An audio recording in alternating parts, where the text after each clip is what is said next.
HSC BM final পরীক্ষা 2021-এ অংশগ্রহণকারী শিক্ষার্থীদের জন্য অ্যাসাইনমেন্ট বিষয় ব্যবসায় সংগঠন ও ব্যবস্থাপনা 2 অষ্টম সপ্তাহের অ্যাসাইনমেন্ট।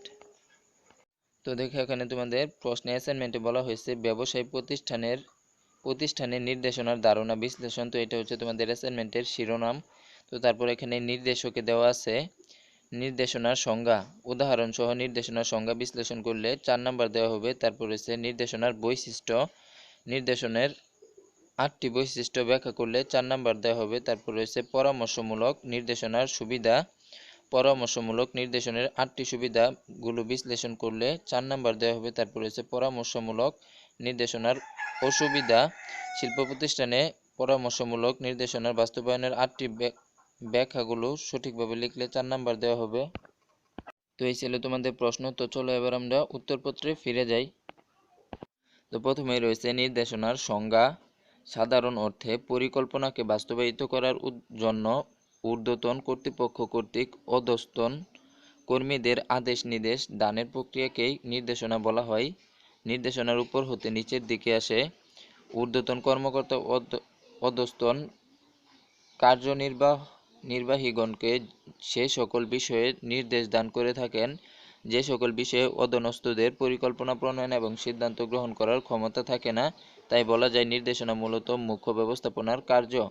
নির্দেশনা উদ্দেশ্যজনের জন্য প্রতিষ্ঠানে নিয়োজিত কর্মীদের সাথে সামর্থ্যের সর্বোচ্চ ব্যবহারের নিমিত্তে তাদের কার্য সম্বন্ধে অবহিতকরণ, আদেশ নির্দেশ প্রদান, পরামর্শ দান তথা প্রয়োজনীয় তত্ত্বাবধান ও গতিশীল নেতৃত্ব দানের একটি অবিরাম প্রক্রিয়া, যাতে অধস্তনরা প্রাতিষ্ঠানিক উদ্দেশ্যজনে তাদের সর্বোচ্চ সামর্থ্য ব্যয় করে নির্দেশনা প্রদানের সময় ব্যবস্থাপকের জন্য সবচেয়ে গুরুত্বপূর্ণ বিষয় হলো মানবীয় উপাদানের প্রকৃতি, মূল্যবোধ ইত্যাদি অনুধাবন করা। কেননা কর্মচারীরা যদি স্বতঃস্ফূর্তভাবে কাজ না করে তাহলে উদ্দেশ্য অর্জন ব্যাহত হয়। তারপর উদাহরণে রয়েছে, ধরুন একজন ঊর্ধ্বতন তার অধস্তনকে নির্দেশ দিল সপ্তাহে 100 একক পণ্য তৈরি করতে হবে। এখন এই নির্দেশ দেওয়ার পর অধস্তনরা তা করছে কিনা তা দেখা, সময় সময় খোঁজ খবর নেয়া, কাজের জন্য উৎসাহ দেয়া, অনুরোধ করা বা প্রয়োজনে ধমক দেয়া ইত্যাদি সবই নির্দেশনা কাজের অন্তর্ভুক্ত। তো তারপর রয়েছে নির্দেশনার বৈশিষ্ট্য। 1. মুখ্য ব্যবস্থাপনার কার্য। ব্যবস্থাপনার ক্ষেত্রে পরিকল্পনা, সংগঠন ও কর্মীসংস্থান প্রস্তুতি পূর্বের কার্য হিসেবে গণ্য। সকল প্রস্তুতির যথার্থ বাস্তবায়ন নির্ভর করে নির্দেশনা কার্যের প্রসূতার উপর। এক্ষেত্রে সমস্যা হলো তা কূলে এখন তরি ডুবে যাওয়া এর সমতুল্য বিবেচিত হয়। তাই মার্শাল ডেমক একে হার্ট অফ দ্য এডমিনিস্ট্রেশন হিসেবে গণ্য করেছেন। 2. বাস্তবায়ন সম্পর্কিত কাজ। নির্দেশনা হলো বাস্তবায়ন সম্পর্কিত কার্য শুরু ও পরিচালনার মধ্য দিয়ে ফলপ্রাপ্তি পর্যন্ত সকল ব্যবস্থাকীয় কার্য প্রচেষ্টায় নির্দেশনা হিসেবে গণ্য। সেজন্য বলা হয় directing is putting pen into action. অর্থাৎ নির্দেশনা হলো পরিকল্পনাকে কাজে রূপান্তরিত করা। নির্দেশনাকে ঘটনা ঘটিয়ে দেওয়ার পর্যায় হিসেবে গণ্য করা যায়। 3. রয়েছে সার্বজনীন কাজ। ব্যবস্থাপনার সকল পর্যায়ে এটি একটি সার্বজনীন কাজ। উপর থেকে শুরু করে নিচের পর্যায়ে ব্যবস্থাপনা পর্যন্ত সবাই অধস্তনদের পরিচালনা করেন, তত্ত্বাবধান করেন, নির্দেশ দেন, খোঁজ খবর রাখেন, উৎসাহ দেন ও যোগাযোগ রক্ষা করেন। বিভিন্ন পর্যায়ে নির্দেশনা দানের কৌশলে প্রয়োগ ভিন্নতা থাকলে এই ব্যবস্থাপনাগণের একটি উল্লেখযোগ্য সময় এরূপ কার্যে ব্যয়িত হয়। তারপর রয়েছে 4 নম্বর রয়েছে সার্বক্ষণিক কাজ। তো 4 নম্বর রয়েছে সার্বক্ষণিক কাজ। নির্দেশনা একটি চলমান ও সার্বক্ষণিক কাজ। প্রতিষ্ঠান যত চালু থাকবে নির্দেশনা কার্য ততক্ষণ কোনরূপ ক্রিয়াশীল থাকবে। পরিকল্পনা এবার তৈরি করার পর মেয়াদ পৃথিবী পর্যন্ত নতুন আবিষ্কার পরিকল্পনার প্রয়োজন পড়ে না। অন্যান্য কাজের বেলায়ও একথা প্রযোজ্য, কিন্তু নির্দেশনার বেলায় নির্দেশ দান, তত্ত্বাবধান, উৎসাহ দান, খোঁজ খবর গ্রহণ সার্বক্ষণিক কাজ হিসেবে চালু থাকে।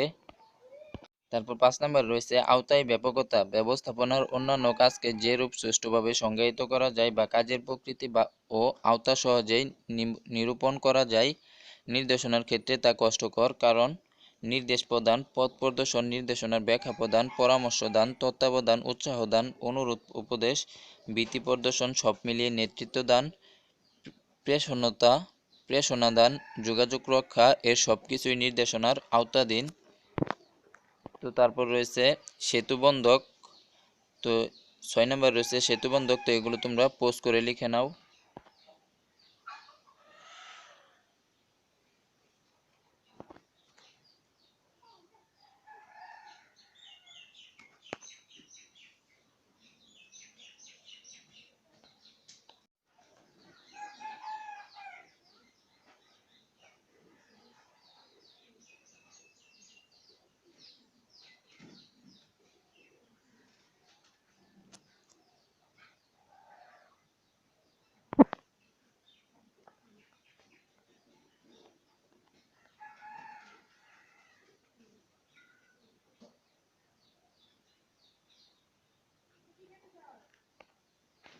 তো তারপর রয়েছে পরামর্শমূলক নির্দেশনা সুবিধা। তো এটাও তোমরা পোস্ট করে লিখে নাও।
তো তারপর রয়েছে পরামর্শমূলক নির্দেশনার অসুবিধা। তো এটাও তোমরা পোস্ট করে লিখে নাও।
তো এই ছিল এইচএসসি বিএম দ্বাদশ শ্রেণীর অষ্টম সপ্তাহের অ্যাসাইনমেন্ট বিষয় ব্যবসায় সংগঠন ও ব্যবস্থাপনা 2 এর সম্পূর্ণ সমাধান। তো এরকম আরও নতুন নতুন অ্যাসাইনমেন্ট সবার আগে পেতে অবশ্যই চ্যানেলটি সাবস্ক্রাইব করে রাখবে, এবং যারা অলরেডি সাবস্ক্রাইব করে রেখেছো তাদের সবাইকে অসংখ্য ধন্যবাদ।